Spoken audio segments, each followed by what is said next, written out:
मेरे प्यारे देशवासियों, आप लोग जहाँ भी रहिए हंसते रहिए।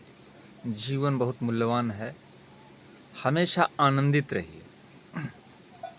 हम तो आप लोगों के भला के लिए सलाह दे सकते हैं, परामर्श दे सकते हैं कि अपने घर परिवार में अपने से बड़ों का आदर करना, मर्यादा में रहना, एक दूसरे को ऊपर उठाने का, आगे बढ़ाने का सहयोग करना, सेवा करना और अनुभवी गार्जियन के आज्ञा अनुसार चलना, यही जीवन है। अगर हम लोग सीरियल देख कर के, पिक्चर देख कर के हवा में दिमाग को रखेंगे तो हमारे शरीर से कार्य भी हवा रूपी होगा, एक्सीडेंटल हो जाएगा। इसलिए कि जितने भी वीडियो में कोई भी चीज़ बनता है तो कैमरे के कमाल से बनता है, नेचुरल नहीं होता है। कृत्रिम चीज़ को दिखा करके आज जो है हमारे देश में लोकतांत्रिक व्यवस्था के ढांचे को भी बर्बाद किया जा रहा है। इस देश का शासक ऐसा होना चाहिए, भारत देश का शासक ऐसा होना चाहिए कि जिसके लिंग पर कमांड हो और जुबान पर कमांड हो, जिसके लिंग पर कमांड न हो और जुबान पर कमांड न हो और तर्कसंग आचरण का अध्ययन और मंथन न हो। वो सामाजिक विधि व्यवस्थाओं को, मर्यादा के विधि व्यवस्थाओं को, शांति के विधि व्यवस्थाओं को, डिसिप्लिन कानून की विधि व्यवस्थाओं को, तमाम तरह के जितने भी बनाए गए हमारे शासन के मूल चीज़ आधार को वह नहीं समझ सकता है। भाइयों बंधुओं, आप लोग वोटिंग कर रहे हैं। विगत कई वर्षों से कितने हमारे दादा परदादा बुजुर्ग गुजर भी गए, आने वाली पीढ़ियां भी कितने बुजुर्ग होकर गुजर गई। अब हम लोग हैं, तो हम लोग वर्तमान में हैं, पास्ट को छोड़ दीजिए। अगर नया भारत बनाना है तो नए शासक को चुनना है। शासक ऐसा हो जिसमें चिंतन हो, मंथन हो, सभी धर्म सभी समाज के प्रति आदर भाव हो, दया हो, गरीबों के प्रति घृणा ईर्ष्या न हो, जाति के प्रति घृणा ईर्ष्या न हो। जब तक ये सब भावनाओं को दूर करने के लिए पंचायत स्तर पर जो है, जैसे पोलियो का खुराक पिला करके तमाम तरह की चीज़ों को लागू करने, कोरोना के वैक्सीन पंचायत लेवल पर जैसे लागू किया गया, उसी तरह से भारतीय संस्कृति और सभ्यता के गुरुकुल की, मर्यादा की, शांति की पढ़ाई के लिए जब तक यह सेमिनार आयोजन नहीं किया जाएगा और सेमिनार आयोजन करके वहाँ पंचायत लेवल पर गुरुकुल खोल करके और लोगों को शिक्षित नहीं किया जाएगा, लोगों को बचपन से उनको मार्गदर्शन नहीं मिलेगा, तो कहा गया है कि बूढ़ सुग्गा पोष नहीं मानता।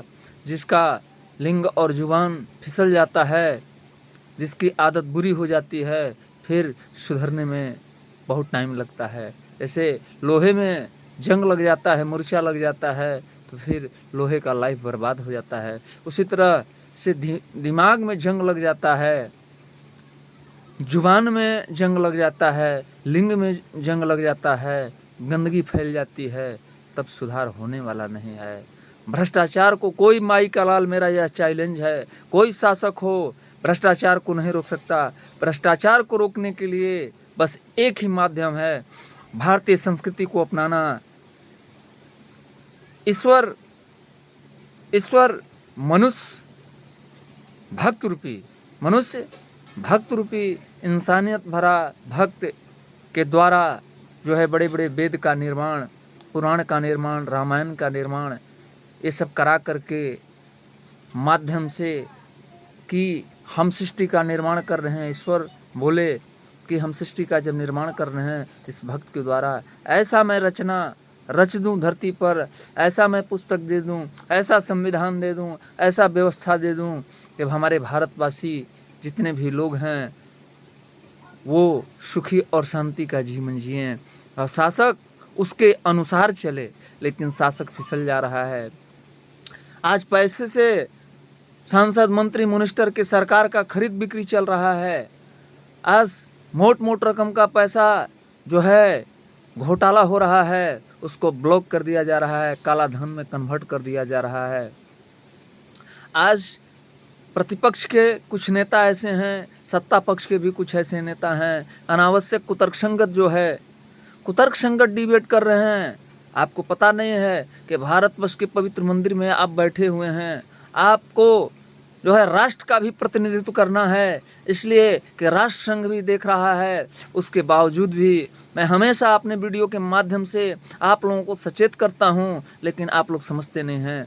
बड़े बड़े लच्छेदार भाषण दे देना, बड़ा बड़ा भाषण दे देना, लेकिन गहराई भरी बातों को बताना, गहराई भरी रास्ते पर चलना, बताने से ज़्यादा उस रास्ते पर प्रैक्टिकल चलना, वही महान पुरुष कहलाता है।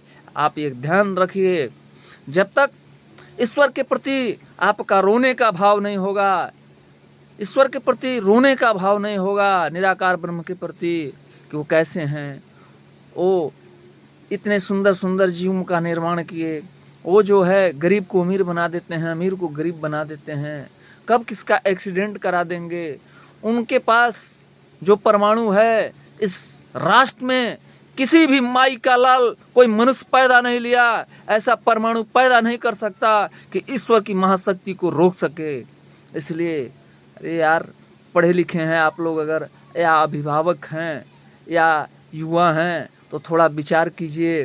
केवल सेलिब्रिटी का कपड़ा पहन करके चीटिंग करके, जब चीटिंग बाजी चलेगा देश में, जब मानवता का दमन कर दिया जाएगा, मानवता को कुचल दिया जाएगा, इंसानियत को कुचल दिया जाएगा, भक्त लोगों को बोलने नहीं दिया जाएगा, भक्त लोगों के आवाज़ को कुचला जाएगा, संविधान को कुचला जाएगा, और हमारे वेद पुराण सनातन धर्म के बनाए गए रीति रिवाज को नहीं मानने का प्रयास किया जाएगा, उसको हैंग किया जाएगा, उसको वर्चस्व में क्लोज किया जाएगा, तो समझ लीजिए कि आने वाले जनरेशन अशिक्षित हो जाएंगे। और जब अशिक्षित हो जाएंगे तो मर्यादा को नहीं समझेंगे, और मर्यादा को नहीं समझेंगे तो समझ लीजिए कि गृह होने से कोई रोक नहीं सकता। चांदनी रात में बरसात बुरी लगती है, दिल में दर्द हो तो हर बात बुरी लगती है। कहा गया है कि आप ही ने बनाई ये हालत मेरी, आप ही पूछते हो कि क्या हो गया। तो मैं उन शासक से कहना चाहता हूँ जो गलत मार्ग पर चल रहे हैं, गलत तरह का आचरण जो है पिरो रहे हैं, उसके बाद उसको सही ठहराने का कोशिश कर रहे हैं।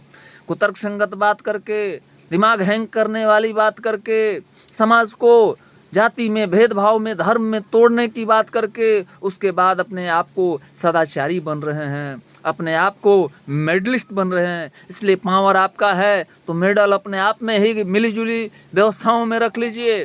जिसमें ज्ञान है, सचमुच में भारत रत्न से पिरोने का जिसमें ज्ञान है, उसको भारत रत्न से सम्मानित बहुत ऐसे हमारे संत हैं, बहुत ऐसे हमारे शंकराचार्य हैं, बहुत ऐसे गरीब किसान में भक्त हैं जो त्यागी पुरुष, महापुरुष हैं, लेकिन उनको समझ नहीं पा रहे हैं लोग। इसलिए नहीं समझ पा रहे हैं, हम आपको खुले मंच से कह रहे हैं, ये यूट्यूब के मंच से कह रहे हैं। जिस तरह से श्रीमद् भागवत गीता के माध्यम से महाभारत में श्री कृष्ण भगवान ने विराट रूप जो दिखलाया, तो उस समय कौरव दल के सभी लोग नहीं देख पाए।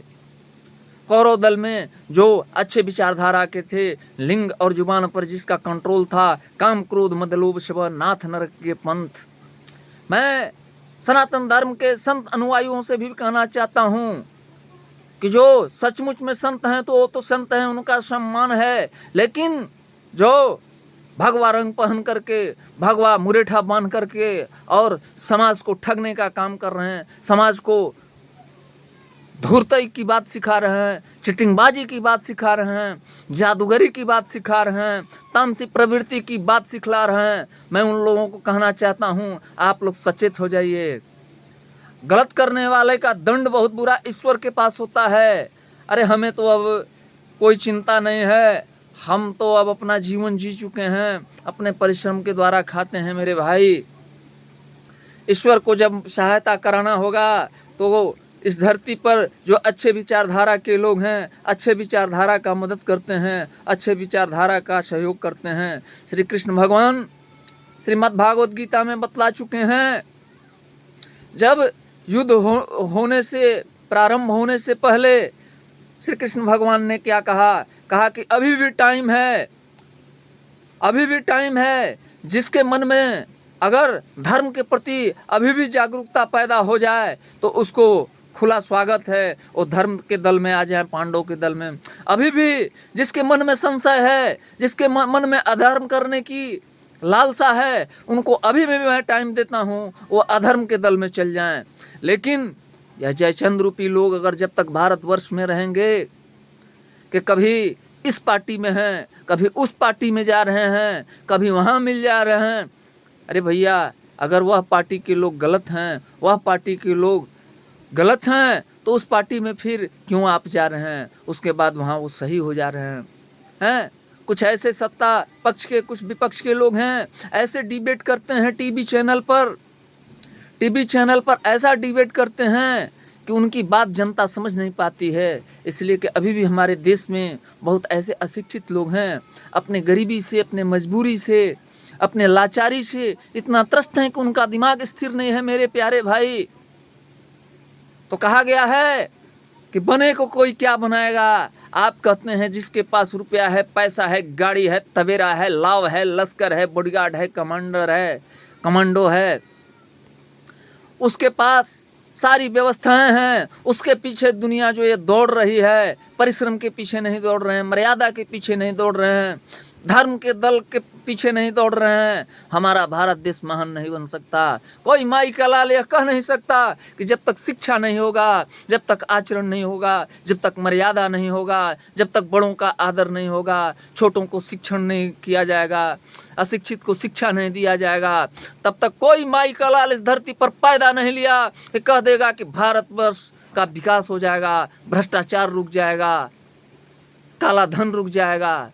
ये बताइए, जहाँ जीव जूजी पर कंट्रोल ना हो, जीव और लिंग पर कंट्रोल ना हो, और गलत गलत बात बोलते हैं लोग, हमेशा जो है भोग का बात करते हैं, रुपए पर अपने सम्मान को बेच देना, अपने प्रतिष्ठा को बेच देना, उसके बाद आप मर्यादित कहलाते हैं। मर्यादा अपने चरित्र से, अपने सहयोग से, दूसरे के सेवा से मर्यादित व्यक्ति कहलाता है। श्री मर्यादा पुरुषोत्तम श्री रामचंद्र भगवान कैसे मर्यादित थे? केवल हम जयकारी मना देंगे, केवल हम सुभाष चंद्र की बोस की जयंती का जयकारी मना देंगे, श्री राजा रामचंद्र भगवान का जयकारी मना देंगे, और बड़े बड़े महान पुरुष जितने भी हुए हमारे, मैं सबका अगर जयकारी मना दूंगा और मेरे मन में, मेरे हृदय में उनके चरित्र का चित्रण नहीं होगा, धरातल पर प्रैक्टिकल चलने का चित्रण नहीं होगा, लोगों को प्रैक्टिकल ट्रेनिंग आने वाले जनरेशन को सिखाने का चेष्टा नहीं होगा, तब तक हमारा भारतवर्ष महान नहीं बन सकता। कोई माई का लाल नहीं कह सकता कि मैं भारतवर्ष को महान बना सकता हूँ। इसलिए कि जब अशिक्षित लोग होंगे और मिलजुल करके जितने भी बड़े पूंजीपति लोग हैं, अगर गरीबों का दमन करेंगे, गरीबों को कमज़ोर करके वो सोच रहे हैं कि मैं सारे पैसे को जमा कर लूं, अपना तनख्वाह बढ़ा करके, अपना एकता बना करके, अपना सुरक्षा करके सोच रहे हैं कि हम दमन करेंगे, तो याद रख लीजिए कि गरीबों का, मजलूमों का, लाचारों का इस लोकतांत्रिक व्यवस्थाओं में संख्या अधिक है। इतना याद रख लीजिएगा। अगर गरीबों की भलाई नहीं कीजिएगा, गरीबों के प्रति आप दया भावना नहीं रखिएगा, तो मेरा भारत महान नहीं बन सकता। आप अगर लोग सोचिएगा कि हम लोग गंदगी फैला करके, मैं गलत लोगों के लिए मैं बात बोल रहा हूँ, कि अगर गंदगी फैला के सोचिएगा कि हम सुखी रह लेंगे, तो आप भी सुखी नहीं रह सकते। आप ये मत सोचिएगा कि गरीब के पास दिमाग नहीं होता है। मैं पहले ही बोल चुका कि गरीब में भी ऐसे संत होते हैं, ऐसे त्यागी होते हैं, अपने परिश्रम रूपी तेज तपतपाती धूप में, तेज तपतपाती धूप में, वह बरसात की लहरों में, वो पानी में, वो ठंडे पानी में भीग करके, परिश्रम करके, किसान मजदूर में ऐसे ऐसे भी संत हैं। परिवार में रहते हुए, परिवार से कर्तव्य का पालन करते हुए, परिवार के गंदगी विचारधाराओं से दूर होते हुए, परिवार के लोगों को, समाज के लोगों को अच्छा ज्ञान देने का प्रयत्न करते हैं। लेकिन मैं समझता हूँ कि जब लेने वाला व्यक्ति होगा वही ज्ञान ले सकता है, जबरन किसी को ज्ञान नहीं दिया जा सकता। लेकिन मैं एक बात जरूर आप लोगों से अपील करना चाहता हूँ, बालक रूप जो है, कोई भी बालक हो या बालिका हो, वह भगवान के रूप होता है। इसलिए होता है कि काम क्रोध मद लोभ सब ये नात नरक के पन, लेकिन ये बालकपन जो होता है, 2 साल 4 साल के बच्चे, उनको वो कच्चे माटी के समान होते हैं, ब्रह्म के समान होते हैं। काम क्रोध लोभ ईर्ष्या घृणा मोह किसी से नहीं रहता उनको। इसलिए उनको अगर बचपन से ही अगर उनको अच्छे चीज़ों अच्छे सांचे में ढाला जाए, मर्यादा के सांचे में ढाला जाए, भारतीय संस्कृति सभ्यता के सांचे में ढाला जाए, तो कुछ आने वाले वर्षों में हमारा भारत महान बन सकता है। कुरीतियाँ मिट सकती है, भेदभाव मिट सकता है, ईर्ष्या घृणा मिट सकता है। जब पढ़े लिखे लोग ही नहीं हैं, हमेशा जाति की बात करने वाले, हमेशा धर्म की बात करने वाले, एक दूसरे से लड़ाने झगड़ाने वाले, अपने सत्ता के लिए, अपने जीभ और अपने लिंग के सुख के लिए अगर 125 करोड़ जनताओं को अगर दुख दीजिएगा ना, तो जान लीजिए कि बड़े भाग्य मानुष तन पावा, सुर दुर्लभ सब ग्रंथन गावा। बड़े भाग्य से मनुष्य योनि में जन्म हुआ है। दोबारा गलत कर्मों से आपको मनुष्य योनि में जन्म होने वाला नहीं है।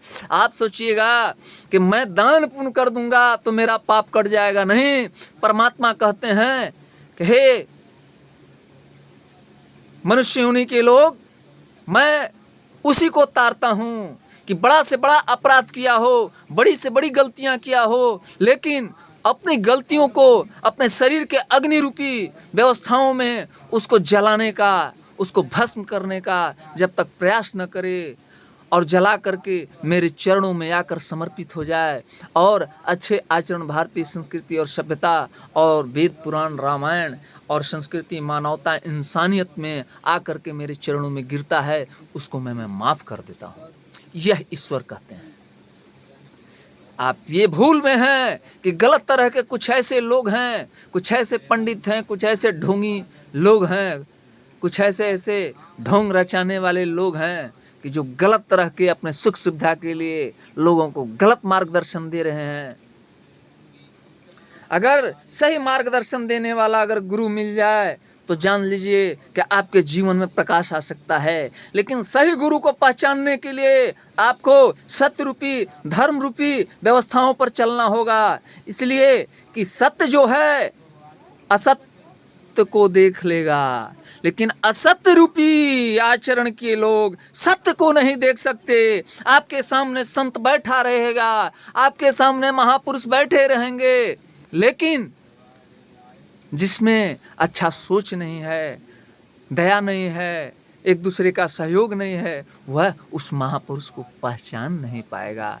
आज लोग महापुरुष किसको समझ रहे हैं कि गलत करे, लूट करे, वर्चस्व करे, हैंग करे दूसरे के दिमागों को, गरीबों का, लाचारों का लूटने का प्रयास करे, उसको बझाने का प्रयास करे, उसको बझा करके और करोड़ों अरबों का धन इकट्ठा कर ले, महंगा गाड़ी से चले, खूब लाव लश्कर हो, बॉडीगार्ड हो, उसको महान पुरुष समझ लेते हैं आप लोग। 125 करोड़ जनता, गरीब मध्यम लोग, किसान भाई, वह महान नहीं है। आपस में आप लोग एकता में नहीं रहिएगा तो आने वाले भविष्य में आपका और दमन होगा, और आप लोग जब टूट जाइएगा, बिखर जाइएगा, तो लोकतांत्रिक व्यवस्था भी बिखर जाएगा। लोकतांत्रिक व्यवस्था कैसे कायम होता है? जनता की एकता में ताकत है। जनता की एकता रहेगी तो संविधान का हक और अधिकार आपको मिलेगा, आपके लिए बजट बनेगा, आपके लिए जो भी समस्या का निदान है वह जो है निकाला जाएगा। लेकिन आप में ताकत नहीं होगा आंदोलन करने का, गलत के खिलाफ जो है आवाज़ उठाने का, तब तक आपको वह चीज़ मिलने वाला नहीं है। इसलिए मेरे प्यारे मित्रों, मेरे प्यारे देशवासियों, माताओं तथा बहनें, मैं सभी ईश्वर रूप को, सभी धर्म के अनुयायी ईश्वर रूप को मैं अपने हृदय से, स्वच्छ मन से नमन करता हूँ। आप लोग जहाँ भी रहिए आनंदित रहिए। और राजू बन गया जेंटलमैन का वीडियो इतना देश और विदेश राष्ट्र के लिए भी यह वीडियो को फैलाइए, ताकि हमारे राष्ट्र में भी सभी धर्म के लोग हैं, सभी जाति के लोग हैं, अगर अच्छे शब्दों को, अमूल्य वाणी को, अमूल्य शब्दों को अगर सुनेंगे, वह पूजा का मतलब समझेंगे, घर परिवार की मर्यादा के मतलब समझेंगे, देश की मर्यादा और राष्ट्र की एकता, अखंडता के बारे में समझेंगे, तो हमारा देश महान बन सकता है। राष्ट्र के लोग में भी शांति की व्यवस्था कायम होगी। ज्ञान से बड़ा कुछ नहीं है, समुद्र से गहरा ज्ञान है। इसलिए अगर मैं कितना हूँ विद्वता की बात कह दूँ, अगर वह लेने वाला व्यक्ति न हो, समझने वाला व्यक्ति न हो, तो काम क्रोध मद लोभ जो है उसको विचलित कर देगा। मेरे प्यारे देशवासियों, अगर अच्छा बात बोलने वाले को अगर मर्डर कर दिया जाएगा, अपहरण कर दिया जाएगा, उसके मुंह को बंद कर दिया जाएगा, तो मुझे परवाह नहीं। मैं अपने जीवन को जी चुका, आज भी मरना है, कल भी मरना है। अगर कोई भी मुझे अगर गोली मार दे तो मार दे भैया। आप अपने सुख के लिए अगर दूसरे को सताना दबाना चाहते हैं, दूसरे को लूटना चाहते हैं, तो आप लूटिए। मैं मर भी जाऊंगा तो मैं, अगर मेरा सच्चा दिल और सच्चा मन है सबके प्रति, सभी धर्म के प्रति, शांति के प्रति, एकता और अखंडता के प्रति, राष्ट्र हित के प्रति, तो मुझे आप लोग के गोली से हमको डर नहीं है। आप गोली मार दीजिए हमें, मैं सही बात बार बार बोलूँगा, बार बार दोहराऊँगा। मैं बार बार जो है अपने देश के संत, अपने जो भी हमारे देश के महापुरुष थे, मैं उनका गुणगान करता हूँ। जैसे सुभाष चंद्र बोस थे, हमारे स्वर्गीय माननीय चंद्रशेखर आज़ाद जी थे, हमारे स्वर्गीय अटल प्रधानमंत्री जी अटल बिहारी वाजपेयी जी थे, हमारे स्वर्गीय अब्दुल कलाम जी थे, हमारे देश के गौतम बुद्ध जी थे, हमारे देश के कबीर जी स्वर्गीय कबीर जी महाराज थे, हमारे देश तमाम तरह के जितने भी संत, वह अपने स्वाभिमान, अपने देश की गरिमा के लिए अपने हंसते हुए फांसी के सूली पर चढ़ गए। मैं ऐसे ऐसे लोगों को सलाम करता हूँ, प्रणाम करता हूँ, और मैं आशा और प्रार्थना करता हूँ कि हमारे देश, भारत देश में आने वाले समय में इस चीज़ों पर विचार किया जाएगा, और हमारे देश में इतने सुभाष चंद्र बोस, इतने चंद्रशेखर आज़ाद को पैदा किया जाए, ताकि हमारे देश के खिलाफ कोई भी विदेशी गलत तरह की हस्तियाँ, गलत तरह के आतंकवादी हमारे देश के प्रति उंगली न उठा पाएं। और डिबेट ऐसा कीजिए, आप लोग जितने भी पढ़े लिखे लोग हैं, आप लोग देश की गरिमा हैं। जैसे देहाती में कहा गया है कि जैसे किसान हल चलाते हैं तो अगला हल जैसे चलता है, वैसे पिछला हल भी चलता है। मेरे प्यारे देशवासियों, अरे एकता में, प्रेम में, परिश्रम में ताकत है। अगर यही नहीं होगा तो हम लोग विखंडित हो जाएंगे। इसलिए एकता में रहेंगे तो हम लोग कम संख्या में रहते हुए भी अधिक संख्या वाले को भी हम लोग कुचल सकते हैं। इसलिए हम लोग चाइना के गलत नीतियों से डरने वाले नहीं हैं कि चाइना के पास कितना ही आबादी हो जाए, लेकिन हमारे देश में जिस तरह के त्यागी पुरुष, महापुरुष हैं, हंसते हुए देश के लिए अपने जान की बाजी लगा देंगे। इसी के साथ सारे महापुरुषों को मैं प्रणाम करते हुए मैं सभी लोगों से प्रार्थना करता हूँ कि मेरी वाणी से अगर आप लोगों को, किसी व्यक्ति को अगर आहत लगा होगा तो मुझे क्षमा कर दीजिएगा। मैं कोई ईर्ष्या घृणा में नहीं बोलता हूँ। अगर सुबह का भूला शाम को वापस आ जाए तो उसे भूला नहीं कहते हैं। अगर आप लोग इतना सुख सुविधा की व्यवस्था अगर रख भी लिए तो आज से आप संकल्प लीजिए कि आने वाले भविष्य में मैं गरीबों के लिए, जनता के कल्याण के प्रति, भारत देश के प्रति, भारत की एकता के प्रति अभी से भी अगर हम लोग जगह में आ जाएं तो पुरानी बात को भुला दिया जाएगा और आपस में मेलजुल करके हम लोग एकता बना करके आगे चलें।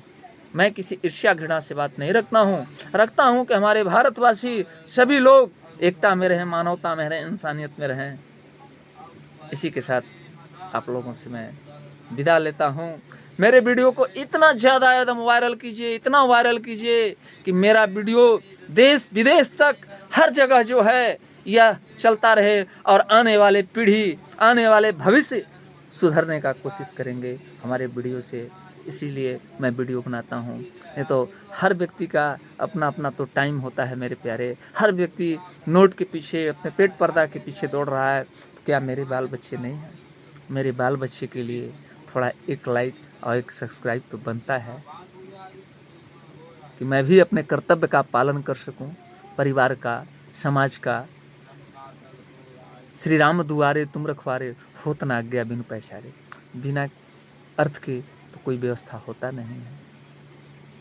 तो हम भी तो त्याग करके अपने समय का कीमत समझते हुए आप लोगों के लिए निकाला हूँ, आप लोगों के लिए समय दिया हूँ, तो एक लाइक सब्सक्राइब तो बनता है। राजू बन गया जेंटलमैन, फिर मिलेगा।